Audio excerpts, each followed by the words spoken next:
you going to give a little information Yes, on, I'm going thank you, to I'm going to a little definitely teaching?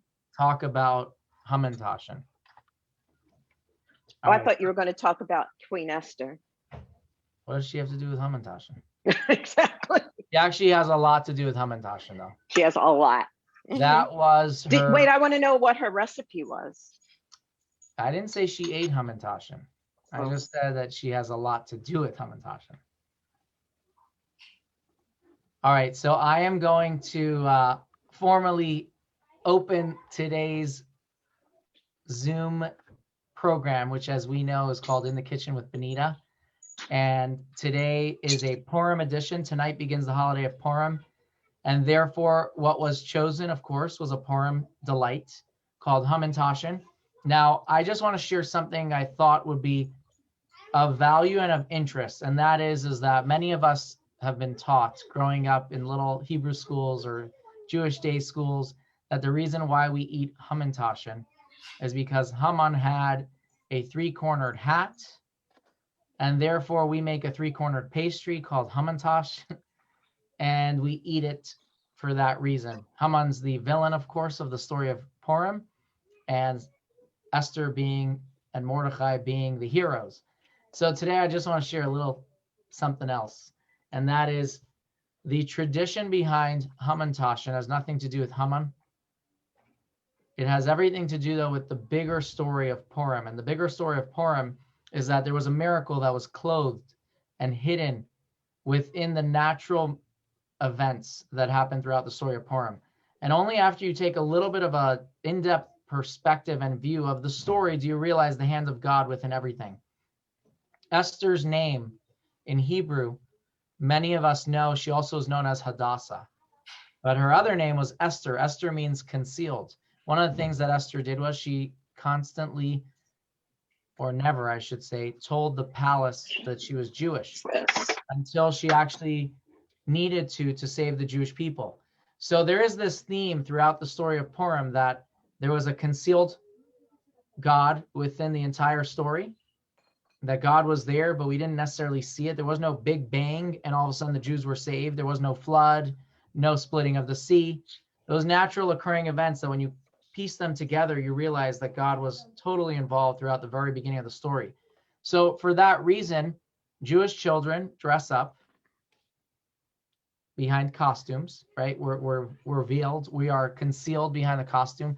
The good, the God is within it, but you have to just take a little bit of depth and a little bit of perspective and a little bit of time to realize that. The same thing is with the Hamantash. The Hamantash is I'm going to call it a pastry pocket that you cover over the filling. And it's only after you take a bite do you truly realize the sweetness that is inside of that pastry.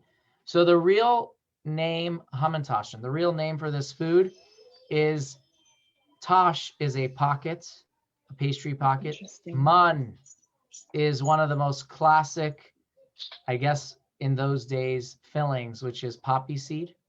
So man tash was a very famous pastry for many Jewish people. It had nothing to necessarily do with Purim.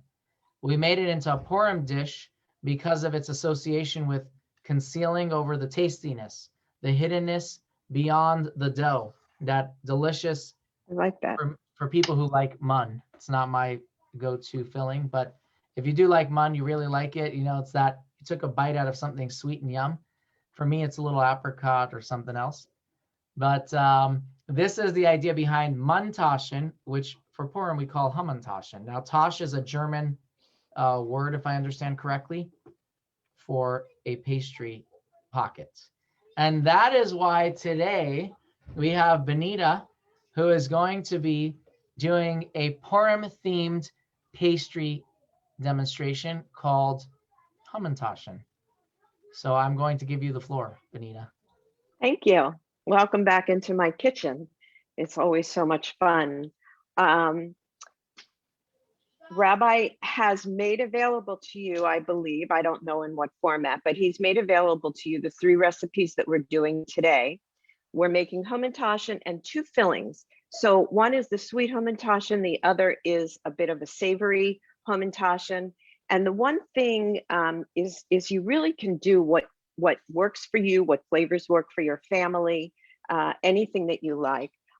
First thing I'm going to do is make the prune lekvar. Lekvar is kind of like a jam. And so I did make the prunes earlier because it takes a half hour to simmer, and then it has to cool down. So I've made those. So I have in here, and I'm putting it into my little food processor just for the sake of time and effort, quite frankly. So in this is a cup and a half of dried pitted prunes. I zested a lemon, the juice of a lemon, and 2/3 of a cup of water. And we boil that. And then at this point, we're going to take 2/3 of a third, actually, a cup of brown sugar. And we're going to make this into a paste. Always with brown sugar, you want to pack it into the cup as opposed to sugar or flour, which you just fill. You don't want to pack it down. So there we go. We're going to make the 2 fillings. Actually, we're going to make this 1 filling, and then we'll make dough. We'll make the other filling while the dough gets a little cool in the refrigerator. And I've got 2 dogs running around, so it depends on how much you pulse as to how how mushy actually you want your prunes. Because you use only a half of a teaspoon for the filling, you'll want to make it a lot smoother, but that it's totally up to you. I'm going to give a couple more. There we go. Okay, and here we have the lekvar, and it's really delicious. It's great with cottage cheese. It's great with yogurt. It's, yes. Maybe put it by the other camera so we can see it up close. Let's see if I could do that. Yeah. Oh, there we go. How pretty. Okay, there we go. So I'm just going to put this on the side. I'm wearing earbuds for the first time, so it's a little weird. All righty.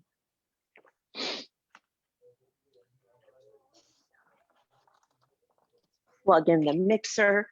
Okay, next thing we're going to do is get the dough going so that we can refrigerate it for a little bit, and then we'll make the savory filling as well.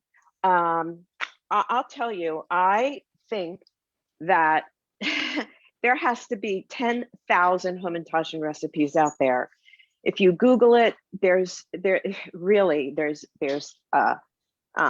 dairy free, and there's dairy, and there's so many.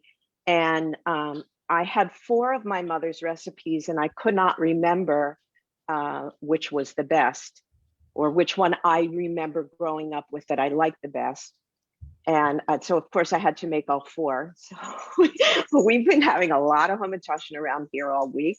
The recipe that I found of my mother's is in her handwriting, which is such a treasure for me, on an old yellowed piece of paper. It's a wonderful memory, and I remember using that paper forever. This is it's a parve made with oil. The ingredients are eggs, sugar, vanilla. It's got some orange juice. I have everything here. So we're going to go ahead and make the dough. The first thing we want to do is get the eggs going. I'm getting the eggs going with and we could do the other camera, getting the eggs going with a whisk, because once the eggs good and frothy before you add the sugar. So we're going to get that going.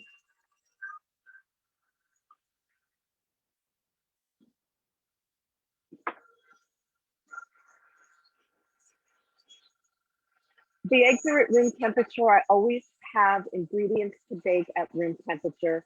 It just works better, the chemistry of it all. The first thing you want to do beat your eggs until frothy, and then add a cup and a half of white granulated sugar.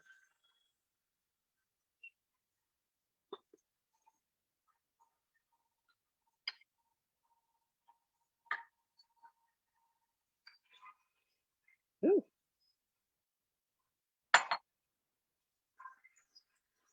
And once I have this incorporated, and I'm gonna put the vanilla and the oil and the orange juice right before I put in the flour. I'm going to switch to a paddle attachment. Let's get that going a little more. Oh, we have two. This is so professional. We have two cameras going. This is great. I love it.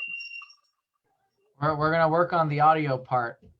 Oh, I'm not doing well. No, you're doing well, but once the machine goes on, there's an automatic the Zoom fixes the audio, so it has a noise filter. So it hears a lot of noise. It picks it up differently when that's on.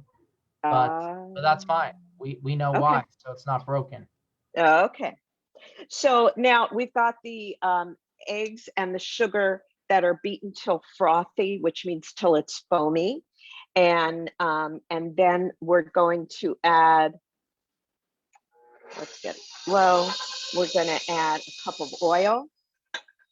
I use canola oil. You can use vegetable oil.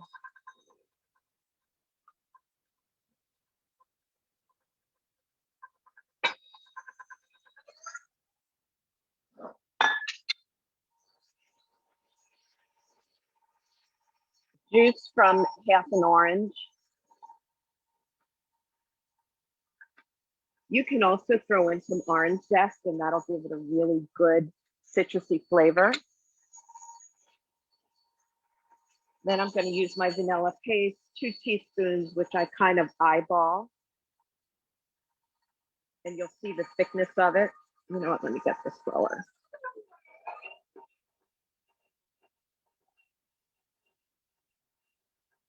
There we go.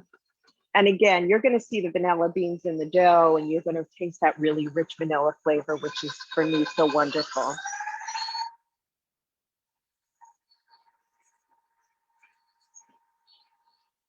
Benita, while you're looking at the next step, do you ever use avocado oil? That's a question that came up in the chat. You know what, oils like avocado oil, and I've not used avocado oil for baking. Olive oil you can use for baking if you want a more of a savory flavor. I don't know about avocado oil and the properties of it. I do know that those types of oils, vegetable oil, fruit oils, that kind of thing, they burn a lot faster, so it might cook it a lot faster. But I don't know anything about avocado oil. I have 3 teaspoons. You know what I'm going to do? I'm going to change out from the whisk and put in the paddle.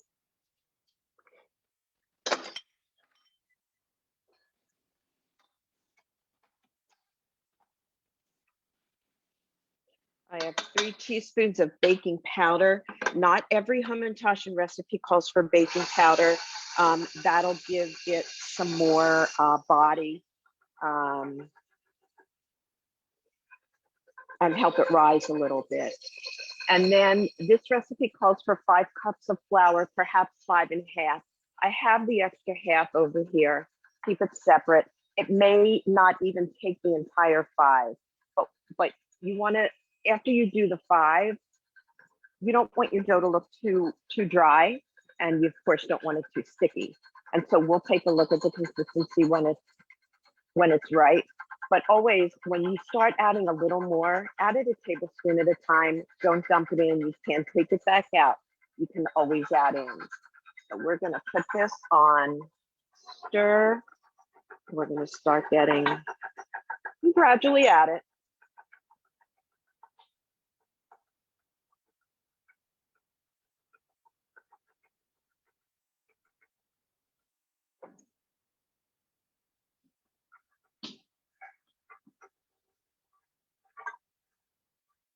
You see it beginning to incorporate. Add a little bit more.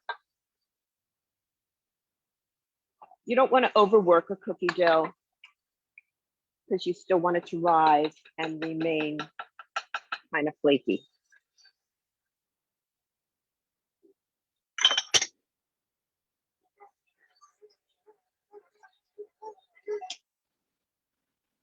Get the flour that's up there.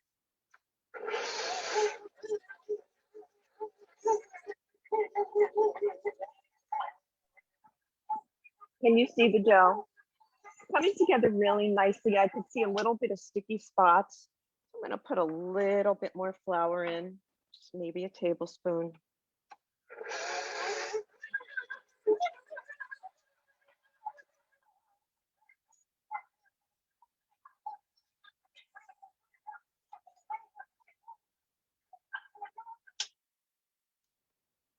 There we go. It feels good. You don't want to overwork it.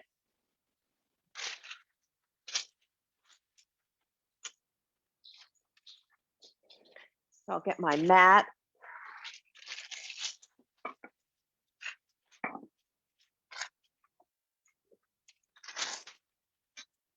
I have a piece of parchment paper for when I roll out the dough. Rather than flour the surface a little bit more and then flour the top, and it adds flour to the dough and it dries it out, I'll put a piece of parchment paper on top and then I'll roll it out. And I find it works so much better that way, and my dough doesn't dry out. So let's see.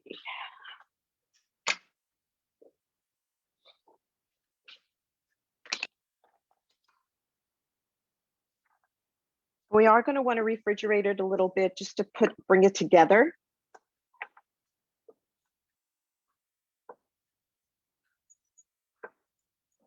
There we go. You know what? I think it could use a little more flour. Still a little bit sticky. You don't want it to stick to your fingers.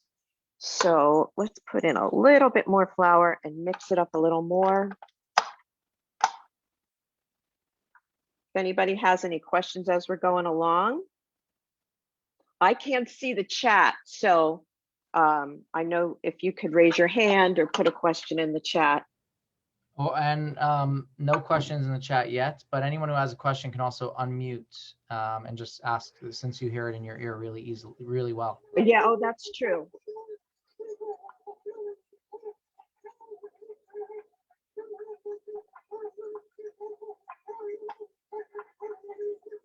Okay.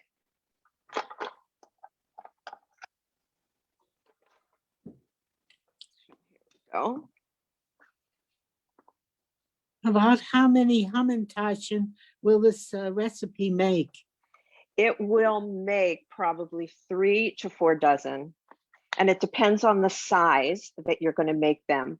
I use a 3-inch cookie cutter, which is usually the standard size, not the bakery size, but that's usually the standard size of home-baked Hamantaschen. Bakery sizes are larger. If you're going to make them larger, then you'll get less.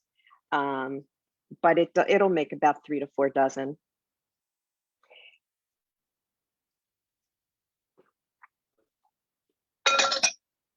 Okay, let's get this all out on our mat. Oh, I should do it this way, huh? And I can see, I don't know if you can see them, I can see the vanilla beans in here, which is what I love. It just feels so authentic and home-baked.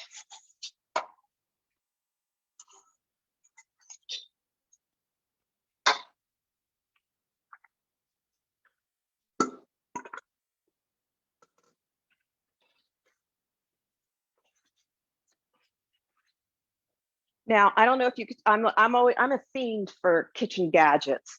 And so I have this bag, I'll show you, I'm like a walking commercial of, can you see it? These little rubber bands are measured and will give you, this is a 1/4 inch. So you're going to want to roll, if you want to be precise, I don't always use it, put it on the side of your rolling pin and then roll it in. And that's how you know you're going to get a 1/4 inch piece of dough. So we have a nice amount of dough here.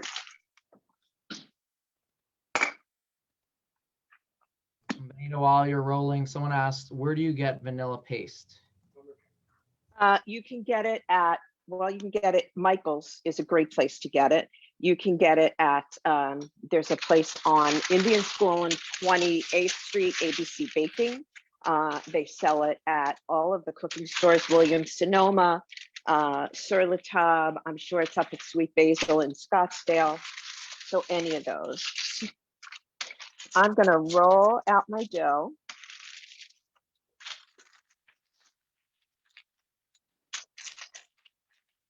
I'm gonna roll it in. So you'll see I've gotten it started. If you can see, it's Where do really you- nice. Pardon? Where do you put that ring? I didn't, but you can put it on the side of your, fit it onto the rolling pin, and then, pardon? Put it on each side. You put it on each side. There's two Oh, of I them. see what you're Yeah, saying. I see what you're saying. Okay. right. It kind of creates the buffer. Yes, yes. And then you get a 1/4 inch. I'm going to cut this because half of this we're going to use as savory dough and half of it we're going to use as sweet dough. Going to wrap it in plastic. I don't want to play with it too much at this point. You're going to find that when you do this.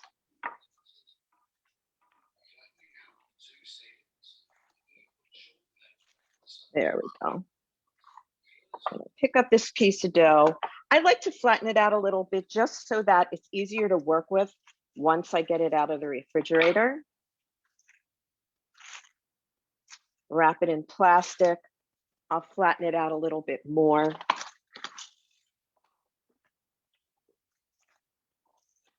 Once it's in the plastic. That way it cools down quicker and it's a lot easier to work with. So there's one piece and I'm gonna do the other and then we'll get working on the other filling.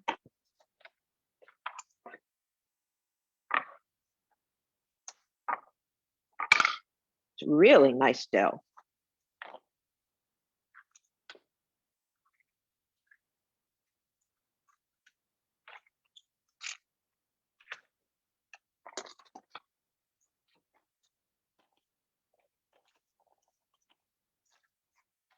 Okay. I'm going to get these in the fridge so that they cool down a little bit.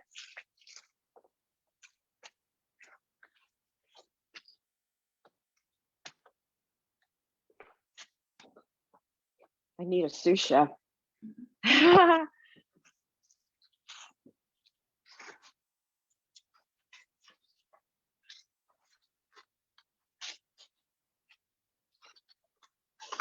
Okay. So let's move these things out of the way. I'm going to need this to roll that out. I want to get my mix master out of the way, just so we have more room to work.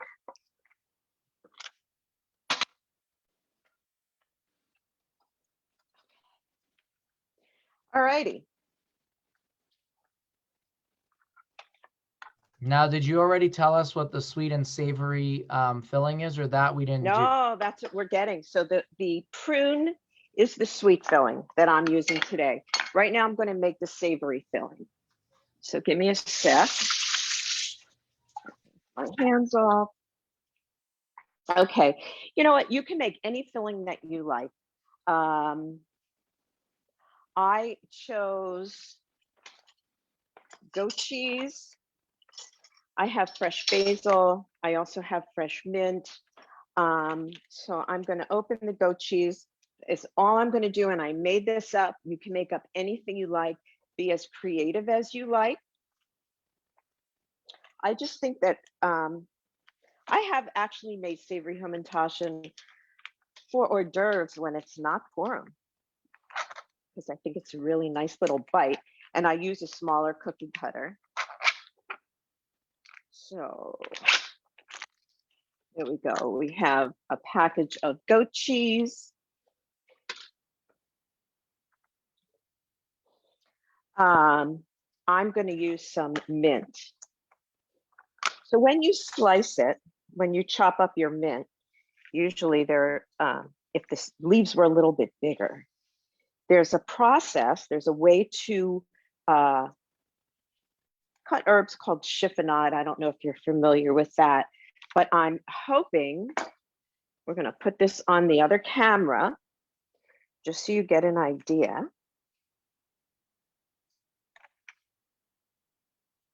So what you want to do is take some leaves, and I'll show you on the basil as well. Take some leaves, pile them up, and then fold them over into like a little tube, if you can see that. Can you see that? And then Yes. slice them. And that is called a chiffonade. And so if you see a recipe that calls for a quarter teaspoon of basil leaves, or a half a teaspoon or a tablespoon of mint leaves and chiffonade, that's what that is. It also makes for a nice cleaner cut. And chefs are very, very particular about their cuts. And sometimes I'm a little lazy, but so we're gonna do, and I think I gave you a quantity. Do it to taste. Yeah, I said a half a cup of chopped mint. Do it to taste, whatever you like. Fold this over.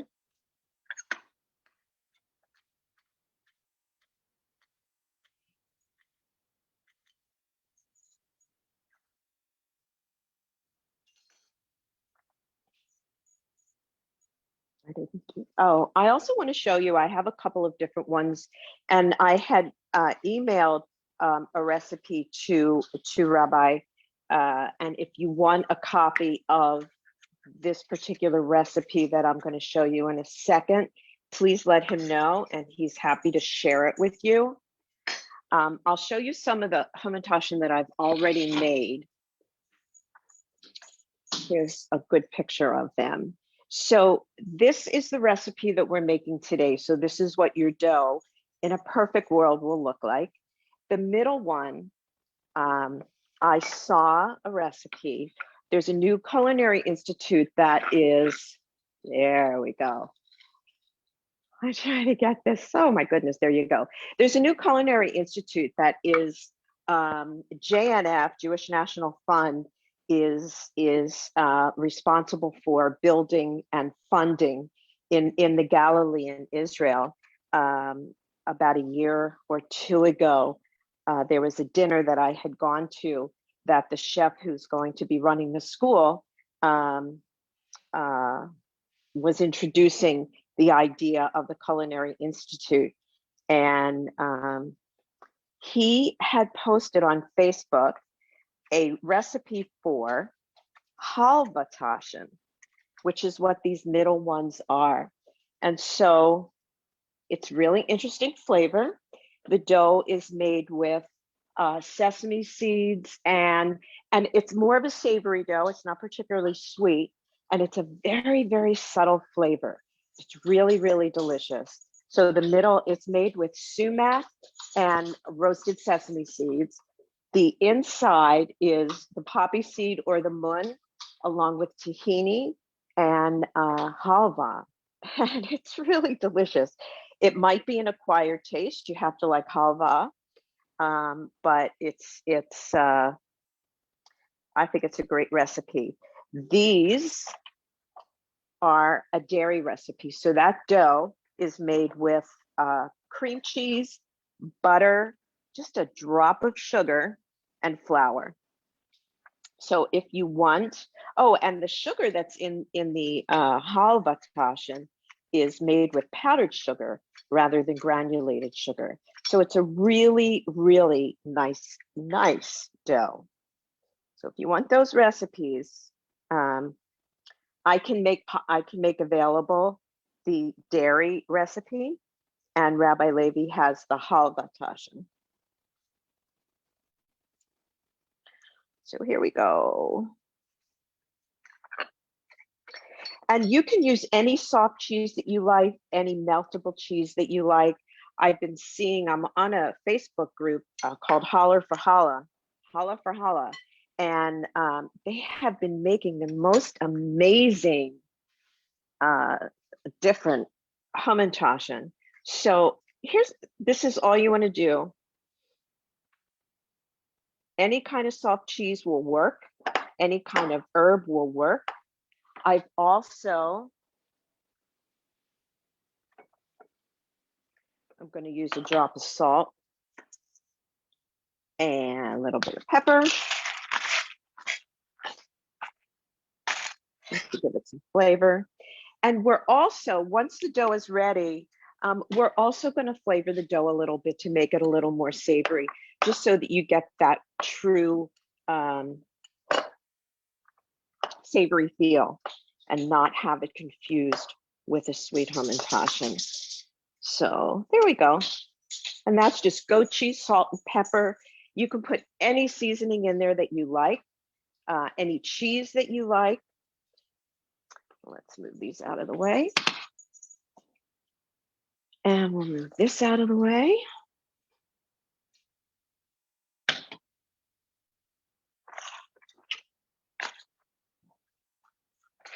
My earbuds sound like they're fading. Can you hear me? Yes, we do hear you. Okay, good. It's so quiet out there. I feel like I'm doing this all alone. Somebody needs to say something. I think we need to ask Ethel, our other resident baker, to Yes. do running commentary on this. All righty. So here we go. Let me get my cutter, my cookie cutter, and Ethel, I think you should make it interesting. Ask questions and. Oh, it's like spinacopia. Yeah, it's you could use spinach in there. oh, you could absolutely, and feta cheese. Right. Absolutely. Let me get my one bowl here. When I was growing up, we used to have yeast Hamantaschen, and they were big. Yeah, I had gotten some requests for yeast Hamantaschen, if anybody knew about it, if I knew about yeast Hamantaschen recipe. So of course I had to bake them, and I baked them savory, and they just weren't quite right. That was a little too bready for me, and so. But they were kind of bready. It was almost like a brioche dough. Yeah, yeah. We I haven't ever tried that, but I told Benita that for us when we do savory Hamantaschen that we usually use like a puff pastry dough. Mm-hmm. Yes. But I think we have to try a yeast one. That should be interesting, especially if it's not too thick. Right, exactly. All right, I'm going to, the dough really let it sit for an hour. Since we don't have an hour, we're gonna work with this. It looks like really good dough to work with, because you hardly refrigerated it. Now it's working. Right.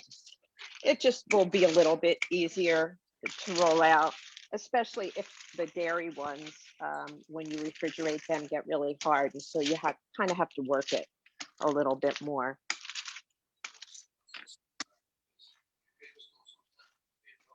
So we're going to roll it out to about 1/4 of an inch, 1/8 to 1/4. Depends on the thickness that you want. That's also going to determine the amount of Hamantaschen that you get.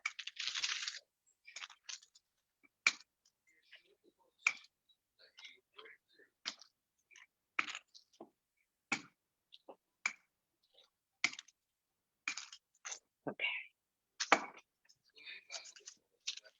Let's see. Oh, that looks good. Very nice. So I'm going to keep this here because I'm going to have scraps, of course, once you, so I have a biscuit cutter or a cookie cutter. This is a 3-inch.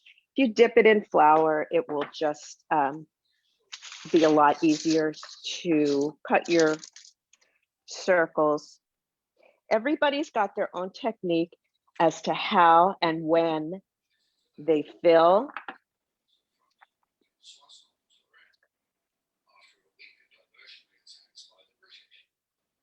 I like to take the scraps away first. And then you don't get the filling on the Exactly. And then I don't, yep. Absolutely. When I was growing up, Breakstones, I don't know for all of you people from the East Coast, Breakstones was the go-to butter and sour cream and everything came in a glass. So if I'm giving away how old I am, everything came in a glass. And that glass, the Breakstones glass, I guess for the sour cream, is what my mother had always used to make her Hamantaschen. Well, that one's a little funky, so let's get this out of there.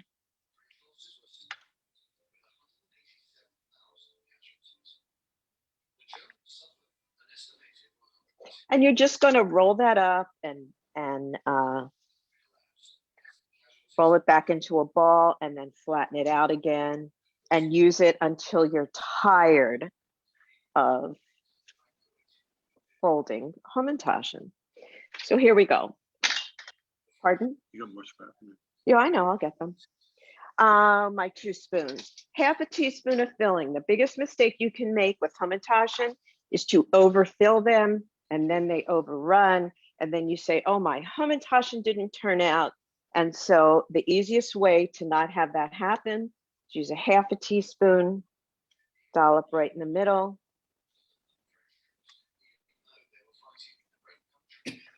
I'll go all the way around and do that.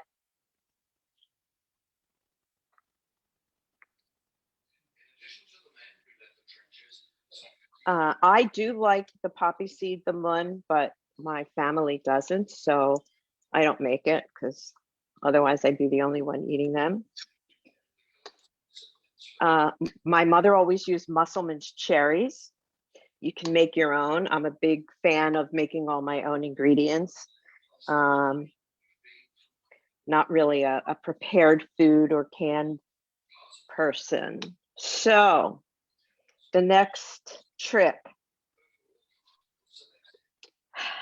The second biggest problem with making Hamantaschen is them opening up when you bake them.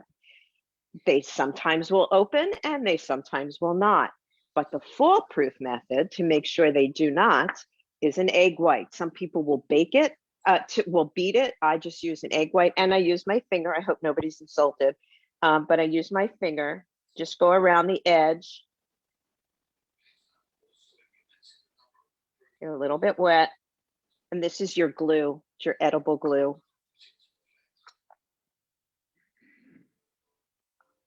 So now, here we go.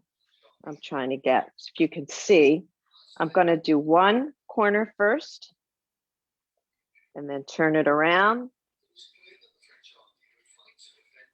Do the other corner and the other corner. And you will have a perfect little Hamantaschen, and that's it. So we're going to get these done really quick again, because I'll be working and I'll forget that you're there because everybody's so quiet. So if you have any questions. Do you have a trick for the like that they don't open up at all? That the trick is the egg white. They will not open up at all.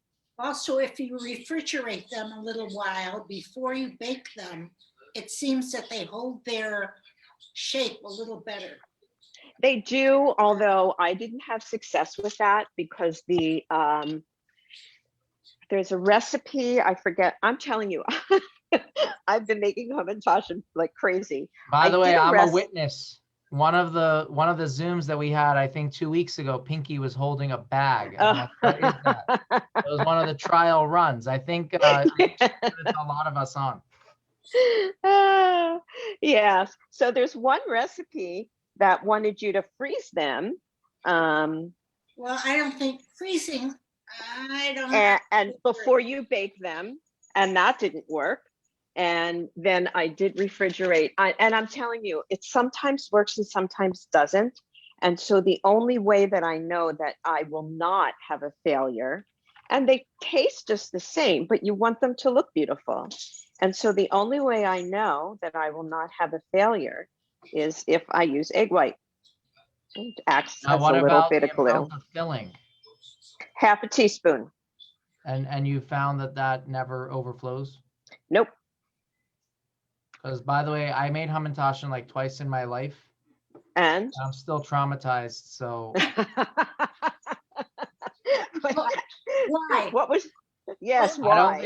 I don't think they remained looking like Hamantaschen. They Well, looked that's nice a before they problem. went in the oven. But you know what? See, that's the thing with baking. You know, it's really interesting. Same thing with people on this Challah for Challah website, Facebook page. A lot of people show you these beautiful, beautiful challahs, and then once they're baked, you have no idea what the shape was. They make these very, very interesting shapes, and then everything just spreads and goes, and there we go. And I also found one other thing. I think I was thinking about it yesterday because I tasted a homemade Hamantasch, and I happen to like bakery baked items. So there was Hamantasch that I really like, which is from Reisman's, and their jam is never swimmy. Do you know what I mean? It's more of a thick, I can't explain it, but when you do it at home and you just take jam out of a jar, it's no, always, you cannot use jam. It spreads. no, It but does, it theirs is spreads like a too much. thicker, I don't know. It's almost like they put thickener in it. They Well, could put pectin in it. Right. What'd you call it? Pectin. When you make jelly, you put pectin in, and it's It's a thickening agent. thickener, right? Yeah, But it's a thickening agent. I use solo filling, but you cannot get it here. I import it from Chicago. You hear Oh, it's imported interesting. from Chicago, Yes, another country. and it's not filling; it's thicker. There's even tariffs. I brought it last year, and I didn't have any this year. And my daughter rated. Ethel, I know the feeling. When we go to New York, we buy certain spreads that you can't buy here. Exactly. Yep. Well, I think that holds true for, you know, everywhere. There's certain things that are regional, and you can only get them. I remember growing up, the deli had a huge barrel filled with lekvar, and that at Purim time, and you would go and they put it in a Chinese food container. And the women didn't make, my mother never made her own lekvar. We bought it at the deli, but it was fresh made. So they do sell, Solo is a brand of pie filling, and they do the poppy seed, and they do prune. I'm not sure what else they do. But now you can't even find that here. Really? Right. So I'm going to get these into the oven. And I think for the sake of time, we will, I'm going to use my scraps to make the savory. Good idea. Thank you. Ethel, if you approve, I am on the right track. Oh, for sure. No joke. Absolutely. No joke. No joke. Absolutely. Look great. They're lovely. They look good, and they'll stay like that, which is really nice. And the dough is going to rise up a little bit because of the baking soda and baking powder. And so you're going to have a really, really beautiful Hamantaschen here. I wish you could all taste them. You don't have a delivery service? Someone? You know, I was going to say I should. Gotta be Chabad Amazon. I should take it all the addresses. I'm going to put these in the oven. I'm going to start for 15 minutes at 350. I find that once they turn a little bit brown around the edges, they're almost too crisp. So let's do that. I'm going to set my timer for 15 minutes. Okay. So here's the rest of my dough.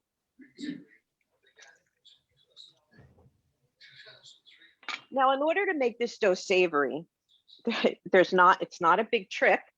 All you have to do is add any kind of I have to get my other stuff. All you have to do is add any kind of spices that you like. What I did was take poppy seeds and dried minced onions, and I soaked them in hot water. And so that's what I'm using to make this dough savory. We're going to do the goat cheese and where's my nuts? I did make some fig lekvar, and so we're gonna fill them with goat cheese, fig, and put some honeyed almonds on top. Wow. Yeah, I know. Interesting, right? Mhm. So there we go. So we just added a little bit. So you don't have to make 2 batches of dough. You don't have to reinvent the wheel. Do you also do wine pairings or? I would do vodka pairings. I'm not a wine person. And vodka, as far as I'm concerned, goes with everything. So there you have it. Okay, so that's really nicely incorporated. And it's going to give you a bit of a savory dough. I'm gonna put it on here. Let's roll it out. And it smells so good. So again, it's just depending on how much you need, a tablespoon of poppy seeds, a tablespoon of dried minced, and just a little bit of really hot water to cover and let it sit so that the onions come to life and the poppy seeds get a little bit soft.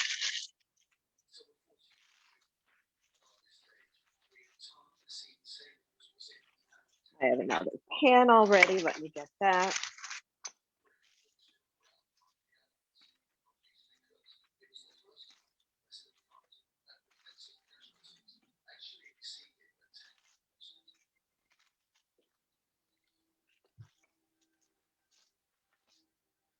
There we go.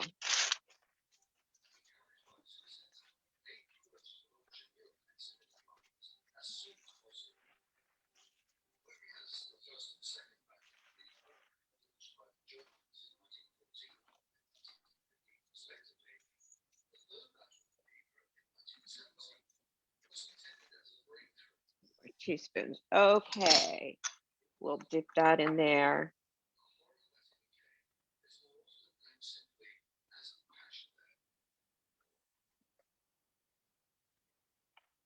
Oh, this really smells good. I wish you could smell it. All righty.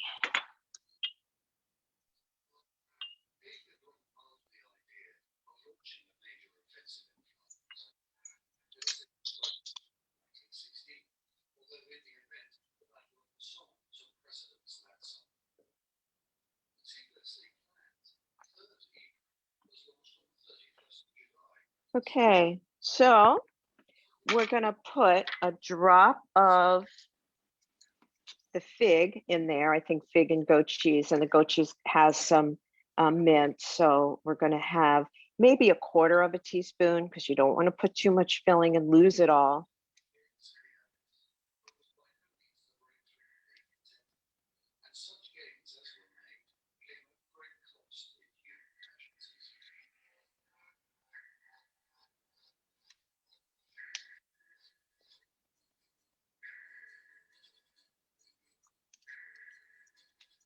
There we go.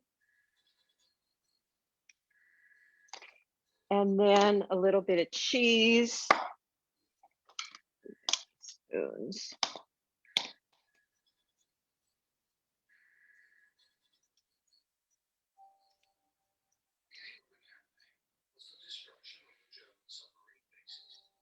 Somebody has their TV on that I can hear. Any questions? They're all so quiet.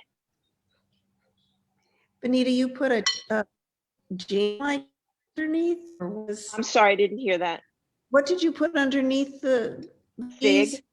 I made some fig jam. I made it exactly the same way. as the recipe for the prunes, except I substituted the dried figs for the prunes. The one thing I just tell you that, you know, dried figs always have that little stem on top. Cut those away first, because it would be really unpleasant to have to bite into that when you're eating this delicious Hamantasch. So I'm going to, so I have fig jam that I made, fig lekvar for same difference, goat cheese with mint. Gonna use the egg wash, fold them the exact same way.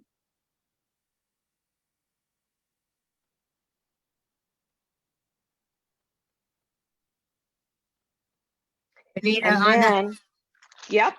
on the halava recipe, this Mhm. closed captioning is so off.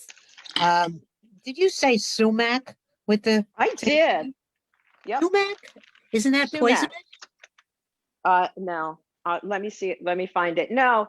If you go to a Middle Eastern restaurant, which not many here, but here it is.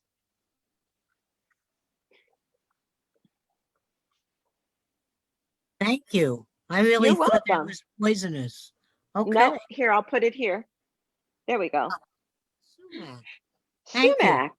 You know Yeah. what? If you go to like a truly Middle Eastern restaurant, I believe the Persian Room in North Scottsdale, they always have sumac on the table.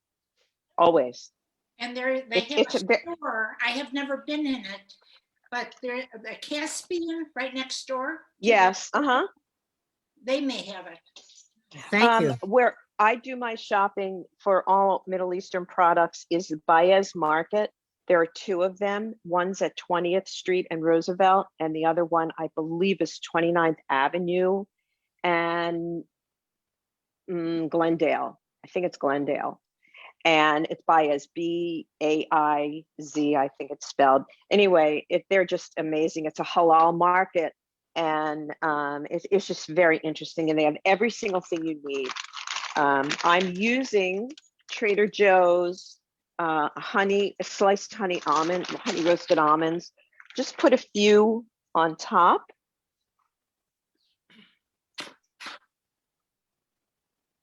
Let's see, there we go. Just put a few on top, and it'll give just another interesting texture. Don't you have to be careful that doesn't burn? You have to really watch it. You know what? I've made them and they haven't burned, and it's only in the oven for 15 minutes. So it's really not, but yeah, I mean, you certainly want to be aware. Yeah. What if you don't have a Cuisinart paddle? If you don't have, A Cuisinart. I didn't use a Cuisinart. I only used my little food processor for the, you're talking about for the lekvar? No, for dough, if you don't have a mixed master or something like that. With Oh, you can use beaters as well, because you're not going to work it too much. And it's also easy enough to do by hand. It is, but then the regular beaters on the hand mixer, sometimes they come with beaters that don't have the center part, so it's just the outside, which is like a paddle. Some hand mixers have that attachment. If you can, you could use that. Okay, thank you. Uh-huh. There we go. So these are great. Do we have any sommeliers on that can tell us what wine would go with fig and goat cheese and onion? Sounds and like a yum? red wine. A red wine would go with that. A red wine. I don't know. I don't either. But there's a Whatever your taste is in wine. yes. My taste in wine is vodka. So. Yeah, well, I wouldn't use a real sweet wine with that, because that is very sweet. Exactly.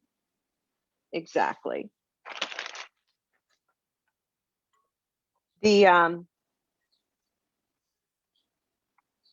oh, we'll get a little ahead of ourselves. Next month, in our cooking, I don't know what the date is, but I know it is before Passover. And so I'll be making Passover desserts. I Not make, a haroset? no, Some people eat that for dessert. I Ask Connie, I her understand. mother. Oh, that's She loves well, it. All Pesach long, she's eating it. you know, Sephardic haroset is my favorite because it's made with lots of dried fruit and bananas. I'm not an Ashkenazi haroset. I don't like, yeah, I'm not. But the Sephardic haroset is delicious, and that could be dessert. So that's really excellent. Sweet. It's very sweet. But Izzy's birthday, Izzy was born on the second night of Passover. He was born during the second Seder. And so every couple of years, because we celebrate his English birthday, so every couple of years, he has a birthday during Passover. And he would tell me what a deprived childhood he had, because his mother would make him a sponge cake with a Shabbos candle in it. And so I was tasked to find fabulous Passover desserts, which of course I did. Flourless chocolate cake would work. Yes, that's true, but it's very traditional and there isn't anything special about it. And so I have some really good recipes. So that we'll look forward to the next time. What's the date, Rabbi? How close to Passover is it? A month. Well, no, she's asking the next cooking one. I actually think it's Thursday before Passover.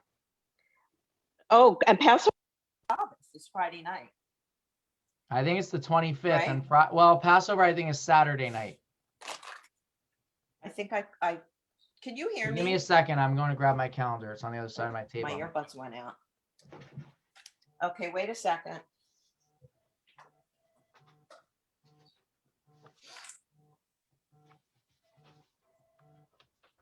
My earbuds went out. Okay, no, wait a second. Oh, who's getting feedback? I know why. It could be that you're very close to the. Oh, now is this better? So I have Hold to on, turn hold on. this one off. Can you put my phone on mute? Try it now, but now you're The fully. first Seder's on March 27th. Okay, there we go. We got Bruce in the house. Thank you, Bruce. Benita's gonna have to be quiet because she's muted on both of her devices. So it is Saturday night. That was what Bruce confirmed. So it's actually a very interesting Pesach for those of you who follow the calendar. Means that you can't burn your chametz if you do that on Saturday. So you burn your chametz a day early, and you only keep in your house like very minimal chametz, because on Shabbos, how do you get rid of the extras? And then with modern day technology, you can flush it down a toilet. In the olden day, who knows how they did that? They threw it in the garbage. No, they had to eat everything. No garbage in those days. True. Can you hear me now? Yeah, we hear you. Perfect. Bruce, something else is March 27th, but that's for him to say. All right, these Hamantaschen I'm going to check out. So here we go. Let me move these over here. Can you see them? Hold on. I'm gonna. Oh, right. There you go. Oh, well. There we go. So I'm going to put these in the oven for 15 minutes. They may not be done by the time we are, but that's up to you. But they still look good. They still look wonderful. And Where do we line up to get ours? Put your address in the chat and I'll be around. Oh, I We need to love make it. a partnership, Benita. We need to make a partnership between you and then Pinky and Izzy, because they have been doing the distribution side of things. We should do a pastry shipped in the mail instead of popcorn. Hey, Pinky's listening, so maybe I I don't know what she thinks about that. I love Alright, it. let me I'll get open the these. door. Ooh, they look lovely. There we go. That's the first batch. Wow. Beautiful. Yay, Benita. And you said we got just under a dozen on that one, or a dozen? That was half of the dough, and we have 1, 2, 3 threes are 9, and 2 is 11. So there's 11 here, and I have 3, 6, 8, and 11 is 20. So for half, yeah, it's 4 dozen because we have about 2 dozen. So here they are. They're beautiful. They're just a little bit brown around the edges. You can see them. Let me see. We can see them very well. Yeah, and I wanted to little bit brown on the bottom, which is exactly what you want. You see? There we go. Little bit brown on the bottom. And that's exactly what you want. Let them cool. I have found with every Hamantaschen recipe I've made, the next day, the flavors have developed and they're really, really delicious. And that is sweet and savory Hamantaschen. If you want to wait 15 minutes for the other, I think you get the idea. You can eat them all week. This was really perfect. So any questions for Benita besides for how to get it delivered to your home? Exactly. Thank Now, you, Benita. This is yeah. great. So here we are. Yeah, and you can see the vanilla beans, and they're just like the perfect color. I think they look great. And the egg white is your key to keeping them closed and beautiful. I stopped taking chances. It's an extra step. It's a lot of work. Making Hamantaschen is to quote my mother, making Hamantaschen is a huge pachka, but right? It's a huge pachka. I put that in the That chat. adds to it. It's a But 2-man operation. but they turn out beautiful. Thank you. Betty and Stan, did you have a question? Yeah, unfortunately, we ended up getting screwed up, so we came in late. Yeah, well, the time is difficult for us. So anyway, go ahead. The question I had is poppy seed. Yes. Did you do anything with poppy seed or? Oh, That's what I grew up with, so. exactly. Let me get my these. And visit me in Phoenix. I have some poppy seed right here. I don't know if you can see that well. We But picked them up at the local shul, but they didn't have poppy seed. They had prune, they had apricot. They were out of apricot, but they had apricot and they had chocolate. I never had chocolate in my life as a kid. No, that's